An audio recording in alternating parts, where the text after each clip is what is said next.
My wife texted from her girls' spa weekend. Bumped into my ex here. Small world, don't be jealous. I wrote, have fun. Then I had my attorney hire a private investigator. 10 days later, her divorce attorney was trying to negotiate after seeing the hotel room photos. I, 37 male, got the text at 2:14 p.m. on a Thursday. Wife Victoria, 34, was on her girls' spa weekend with her sister Mallory and best friend Quinn. Or so I thought. OMG babe, guess who's here? Devin. What are the odds, lol? Don't be weird about it. Devin, her ex-fiancé, the one she stayed friends with, despite me asking her not to. The one who commented on every bikini photo she posted. I stared at that text for maybe 10 seconds, then typed, have fun. Called my attorney Richard immediately. I need a PI, today.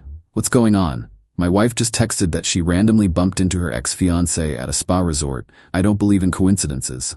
Neither do I. Give me an hour.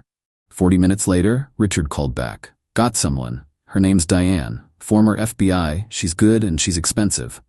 I don't care what it costs. She can be there by 6 p.m. Where's your wife? I checked the location sharing we'd always had on. That luxury resort 2 hours north. Diane will text you directly. And hey, prepare yourself. You might not like what she finds. I already don't like it. Victoria called that evening around 8. Hey babe, how was work? Fine. How's the spa? So good. The hot stone massage was amazing. Oh and yeah, Devin's here with some buddies. We grabbed drinks at the bar. Isn't that crazy? Wild coincidence, right? Small world. He asked about you, I'm sure. You sound weird. You're not mad, are you? Nope. Enjoy your weekend. Love you. Yep. Hung up. Got a text from an unknown number. This is Diane. In position. Subject located having dinner at resort restaurant with male matching Devin's description. Will update every 6 hours unless something significant occurs. I waited. Update 1. The first photos came through Friday morning at 6:23 a.m. Victoria and Devin. Having breakfast. Alone. No Mallory, no Quinn in sight. 9:41 a.m. Entering a spa room together. Sign on the door said couples retreat package. 12:08 p.m. Lunch on a balcony. Wine. Her hand on his across the table. 3 p.m. Walking the grounds, his arm around her waist. 5:04 a.m. Entering room 318. The room was registered to Devin. She stayed for 4 hours. I sat in my home office looking at time-stamped photos on my phone. My wife, with her ex, in his hotel room. Diane called at 10 p.m. How much more do you want? Everything. Through Sunday when she comes home. You got it. Saturday was worse. They were inseparable. Breakfast, spa treatments, lunch, pool, dinner. Every single thing together. Meanwhile, I checked Mallory's Instagram. She was at her boyfriend's place. Posted a photo from his backyard at 2 p.m. Saturday. Quinn's Instagram? She was at her parents' house for her dad's birthday. Posted photos of the cake at 4 p.m. Saturday. Neither of them was at the spa. The entire girls' weekend was a lie. Victoria texted me Saturday night. Missing you so much. This has been so relaxing. Can't wait to see you tomorrow. Drive safe. Sunday morning, Diane sent the final batch. Victoria and Devin having breakfast. A long hug in the parking lot. Then a kiss. Not a peck. A full, lingering kiss. Victoria got in her car and left. Diane called. That's everything. I'll compile the full report and send it to your attorney. What's the damage? $400 for 3 days of surveillance. Send the invoice to Richard. Victoria got home Sunday around 4 p.m. She was glowing, relaxed, happy, hugged me tight. I missed you so much. How was it? Incredible. Like exactly what I needed. I feel completely recharged. Good. How was your weekend? Productive. She didn't notice the tone. Went to unpack, chattering about massages and the food and how rejuvenating it all was. Not one mention of Devin. Monday morning, Richard called. Got Diane's report. It's thorough. Photos, timestamps, witness statements from hotel staff. You want to move forward? Yeah. I'll draft the papers. Plan on serving her Wednesday. How do I do that? Tell her you need to meet at my office. Estate planning or something. We'll have the papers ready. Tuesday over dinner. Hey, Richard wants us to come in tomorrow. Something about updating our estate documents. Oh, sure. What time? 4 p.m. Works for me. I'm off at 3 anyway. Wednesday at 4 p.m., we walked into Richard's conference room. There was another attorney there, a woman I didn't recognize. Victoria looked confused. What's this about? Richard gestured to the other attorney. This is Jennifer Kim. She's here to represent you. Represent me for what? I slid a folder across the table. Divorce. Her face went completely white. What? Open it. She did. First page, divorce petition. Second page, photo of her and Devin kissing in the parking lot. Where did you how? Private investigator. Your entire spa weekend, all of it. She flipped through photos. Her and Devin at breakfast, lunch, dinner, entering his room. The kiss. This isn't, I can explain. You lied about where you were, who you were with. You spent 3 days with your ex-fiancé. Nothing to explain. You had me followed? That's psychotic. You committed adultery. That's divorce. Richard cleared his throat. Mrs. Hayes, I'd strongly suggest you speak with Jennifer or retain your own counsel. These are legitimate grounds. Victoria stared at me. You're serious. Already filed. You have 30 days to respond. What about the house or money? That's what the divorce process is for. You can't just, we've been married 6 years. And you spent 3 of those days screwing your ex? We're done. We didn't sleep together. I pulled out my phone, showed her a photo. Timestamp 5:44 p.m. Friday. Her entering Devin's room. Next photo 9:51 p.m. Her leaving. Hair messed up, wearing different clothes.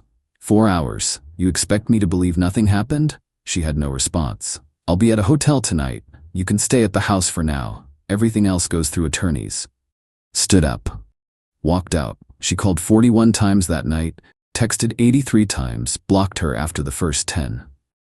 Update 2. Victoria hired an attorney. Guy named Mitchell Brennan, apparently known for aggressive defense of women's rights. His first move was a letter to Richard claiming the PI evidence was obtained through illegal surveillance and violated my client's reasonable expectation of privacy. Richard laughed when he read it. This guy's a clown. The PI was in public spaces, hotels, restaurants, parking lots, nothing illegal. What's he trying to do? Scare you into settling. Standard intimidation. But Mitchell wasn't done. Filed an emergency motion for $5,200 a month temporary spousal support and exclusive use of our house. Is he serious?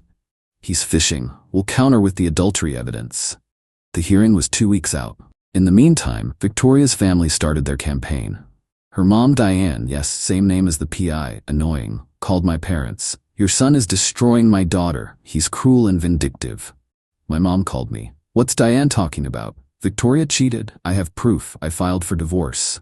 Oh, that's not what Diane said. Diane's lying to protect Victoria. Check Mallory's Instagram from that weekend. She wasn't at any spa. Mom checked. Called back 20 minutes later. I see photos from Mallory's boyfriend's house. Was Victoria lying about the whole trip? Completely. It was planned. She went to meet Devin. That's awful. I'm sorry. Then Victoria's sister Mallory started texting me.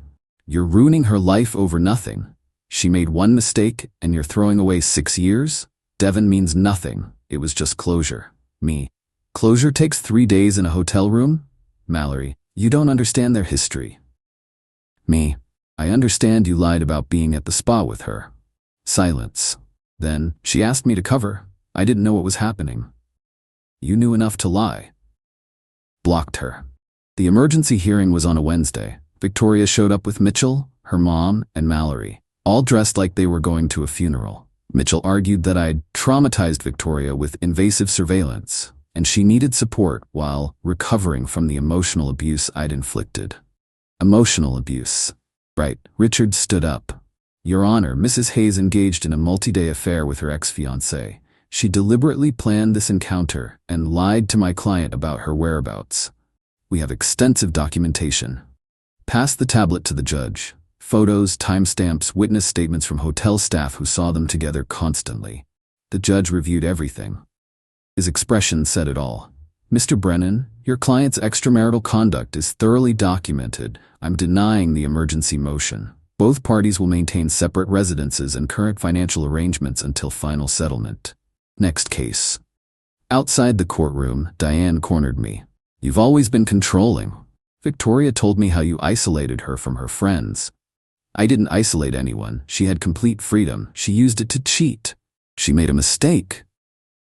Planning a 3-day trip isn't a mistake. It's a choice, Mitchell interrupted. My client is willing to negotiate. If you drop the adultery claim, we can do a simple no fault. No. You're going to drag this out over pride? I'm going to see this through because she lied. Simple as that. Victoria appeared. eyes red, makeup smudged. Can we please talk? Just 5 minutes? No. I made a mistake. Devin and I we needed closure after how things ended. You got married to me. That was the closure. It didn't mean anything. You spent 4 hours in his room on a Friday night. Don't insult my intelligence. Please, I love you. We can get past this. No, we can't. Why are you being so cold? You planned this for weeks, probably months. You lied to me, to your sister, to Quinn. You looked me in the eye and said girls' spa weekend when you were planning to spend 3 days with your ex. That's not something we get past. Walked away, heard her crying, didn't care. The retaliation started immediately. That night, Victoria changed the locks on the house, texted me, I need space, don't come by. Called Richard. She locked me out. She can't do that. File a police report. Cops showed up an hour later. Victoria answered the door looking smug. Ma'am, this is jointly owned property. You cannot exclude your husband. But I live here. He moved out. He moved out voluntarily during the separation. He still has legal right to access. Change the locks back. This is my house. The cop looked at me. You want us to escort you in to get your belongings? Nah, I'll have a locksmith come tomorrow. Had the locks changed the next day. $180. Gave Richard a copy of the new key. Victoria was furious. Called me 28 times. I answered the last one. You can't just change my locks. Our locks? Our house? Same rules apply to both of us. This is harassment. This is me protecting my legal right to property I own. My lawyer will hear about this. Good. Tell him hi for me. Then she hit the credit cards. In 3 days, she charged $9,800. Furniture, a new laptop, designer bags, a TV. Richard filed contempt. She's deliberately dissipating marital assets. At the next hearing, the judge was not happy. Mrs. Hayes, did you charge approximately $10,000 to marital credit cards in the last week? I was just, yes or no. Yes. Return the items or pay half from your personal accounts. You have 14 days. She couldn't return it all. Had to write a check for $4,900. But the nuclear option came 2 weeks later. I got a call from my company's HR. We received a complaint about you. Domestic violence allegations. My stomach dropped. From who? Victoria Hayes, your wife. She sent photos of injuries and a written statement. I haven't seen her in over a month. I didn't cause any injuries. We have to investigate. You're on administrative leave pending review. She's lying. This is retaliation for the divorce. We'll look into it. But for now, you're on leave. Called Richard immediately.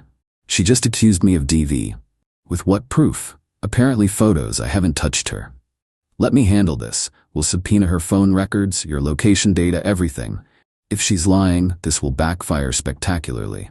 It took 2 weeks. Richard got my work calendar, my gym check-ins, my credit card receipts. Every single incident, Victoria claimed, I was provably somewhere else. One attack she claimed happened on a Tuesday at 8 p.m. I was at a work dinner with 12 colleagues. Another happened on a Saturday afternoon.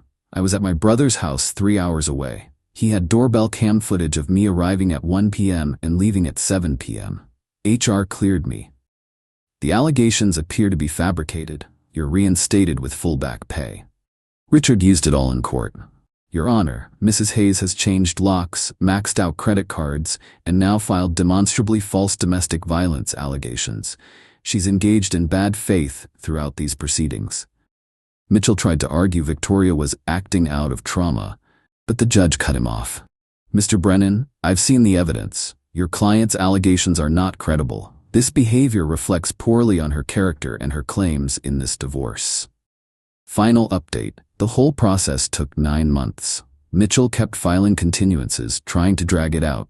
Finally got to final settlement in month 8. Mitchell came in swinging. My client deserves 65% of marital assets due to emotional distress, 3 years alimony at $3,500 per month, and full reimbursement for therapy costs. Richard didn't even blink. Your client committed adultery, lied repeatedly, filed false DV charges, and deliberately dissipated assets. She's lucky to get 50-50. The mediator agreed. Final settlement. House sold, proceeds split 50-50, $82,000 each after sale costs. My 401k divided based on years married. Lost about $51,000. She keeps her car, I keep mine. She pays back the credit card debt she racked up.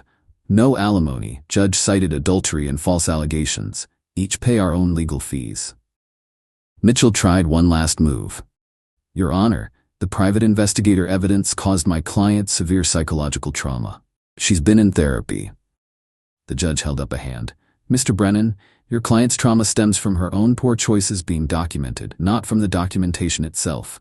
Divorce granted as outlined. We're done here. Gavel. Done. Outside, Victoria tried to approach me. Mitchell stopped her, but she pushed past. I hope you're happy. You've destroyed everything. I didn't destroy anything. You did that when you planned a weekend with Devon. It was one mistake. It was 3 days of planned lies. That's not a mistake. I loved you. You loved what I provided. House, stability, someone to come home to while you texted your ex. That's not love. Her mom jumped in. She's right. You're vindictive and cruel. I'm thorough. Different thing. Walked away. Didn't look back. Richard took me for drinks after. How do you feel? Lighter? Broker, but lighter. You lost about $51,000 in the retirement split plus legal fees. Worth every penny. What happened with Devon anyway? You ever find out? Yeah, Diane kept tabs. Victoria and Devon had been planning the spa thing for 2 months. Text records showed they'd been talking since January about finally being together. And then, he ghosted her 3 weeks later. Completely. Blocked her everywhere. You're kidding. Nope. Turns out he was engaged to someone else. The spa weekend was him getting closure before his wedding. Richard almost spit out his drink. He was engaged? Married her 5 months after our divorce started. Victoria found out through Instagram. That's brutal. That's karma. The fallout was predictable.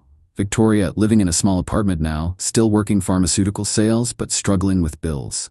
Her half of the house proceeds wasn't enough for a down payment in this market. She's got a roommate to afford rent. Devon, married to his fiancée, some lawyer named Stephanie, has a baby already. Victoria apparently sent him a congratulations message. He never responded. Mallory apologized to me 6 months later, said Victoria had manipulated her. We're not friends, but we're not enemies. Diane still tells everyone I'm a narcissistic abuser. I don't care. Word got around about the false DV claims and the asset dissipation. His reputation took a hit. Turns out judges don't like attorneys who push obviously fake allegations. Reached out to apologize for not telling me about Victoria lying about the spa weekend. She'd been suspicious but didn't want to start drama. We're cool now. Me? Bought a smaller townhouse. 2 bedrooms, easier to maintain. Work's going well. Actually got promoted during all this, which was good timing financially.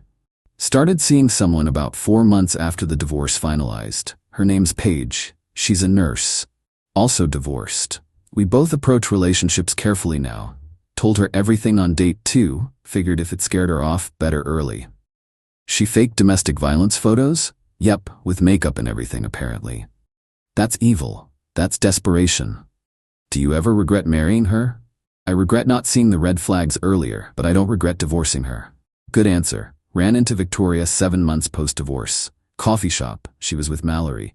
Hey, awkward silence. Mallory excused herself. You look good, Victoria said. Thanks. How are you? Fine. Working a lot. Living in, well, it's not the house, but it's fine. That's good. Are you seeing anyone? I am. Oh, that's good. I'm happy for you. I nodded. I'm sorry, she said quietly. For everything. The lying, the weekend, all of it. I was selfish and stupid, and I destroyed something good. Yeah. Do you think you'll ever forgive me? Probably. Eventually. But we're not getting back together if that's what you're asking. Right. No, I know. I wanted you to know I regret it. All of it.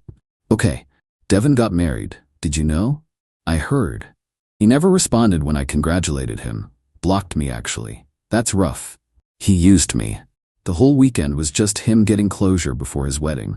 I threw away our marriage for a guy who was engaged to someone else. I didn't know what to say to that. Anyway, I hope you're happy. I am. She nodded and left. Felt nothing watching her go. Not anger, not satisfaction, not sadness. Nothing. That's when I knew it was really over. The revenge wasn't some elaborate scheme. It was documentation. A PI with a camera. Legal process. Truth. She planned an affair. I documented it. She tried to lie in court. The evidence proved otherwise. She tried to take more than her share. The judge said no. Simple, legal, final. Total cost, $3,400 PI plus $19,500 in legal fees plus $51,000 retirement split equals about $74,000, worth every single cent. Because I'm free now, living somewhere no one lies to me, with someone honest, sleeping peacefully knowing I'm not married to someone who plans trips with her ex while telling me she loves me.